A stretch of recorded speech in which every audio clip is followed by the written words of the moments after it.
এই সেই ঘর মুরাদনগরে আমরা এই মুহূর্তে আছি। এই সেই ঘর যে ঘরে ধর্ষণ করা হয় 25 বছর একজন নারীকে, এবং ধর্ষক হচ্ছে ফজর আলী। আমরা ফজর আলীর বাড়িতে যাব, ফজর আলীর পরিবারের সাথে কথা বলবো, ফজর আলীর অনেকের সাথে কথা বলবো।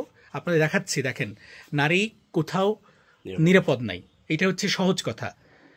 ঘরের মধ্যে ঢুকে, দরজা ভেঙে ঢুকে তাকে এই রুমে ধর্ষণ করা হয়।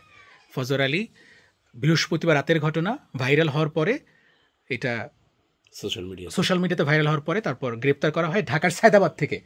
আজকে ভোরে 4টার সময় ফজর আলীকে গ্রেপ্তার করা হয়। এবং সবচেয়ে গুরুত্বপূর্ণ কথা হচ্ছে, যে 4 জনকে গ্রেপ্তার করা হয়েছে, অনিক, সুমন, রমজান, আরিফ, এই 4 জন হচ্ছে ভিডিওটা সোশ্যাল মিডিয়াতে ছড়িয়ে দিয়েছিল।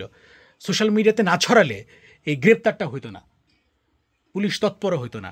এই হচ্ছে ঘর। এবং আমি এখানে একটু দেখাতে চাই দূর থেকেই, কোনো কিছু স্পর্শ না করে। আমরা এখানে, এটা দুর্গন্ধ আছে, এটা গন্ধ পাচ্ছি আমরা। এখানে ব্লিডিং হয়েছে,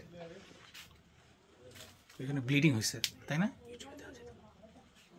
যাই হোক, এখানে ব্লিডিং হয়েছে এবং এখানে আরও কিছু আলামত আমরা দেখতে পাচ্ছি।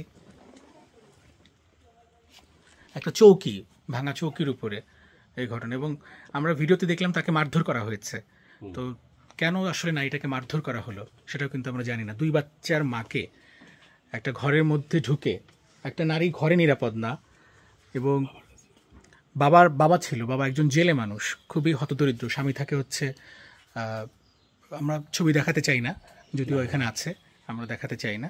আমরা ধর্ষককে দেখাতে চাই, আমরা ধর্ষকের মুখোশ খুলে দিতে চাই, এবং ধর্ষক যেন কোনোভাবেই রেহাই না পায়, আমরা সেইটা নিশ্চিত করতে চাই। যদি সত্যি ধর্ষণ ঘটনা ঘটে থাকে, তার বিচারটা যেন সুনিশ্চিত হয়, সেইটা আমি নিশ্চিত করতে চাই। এখানে 2-1 ছেলে আছে,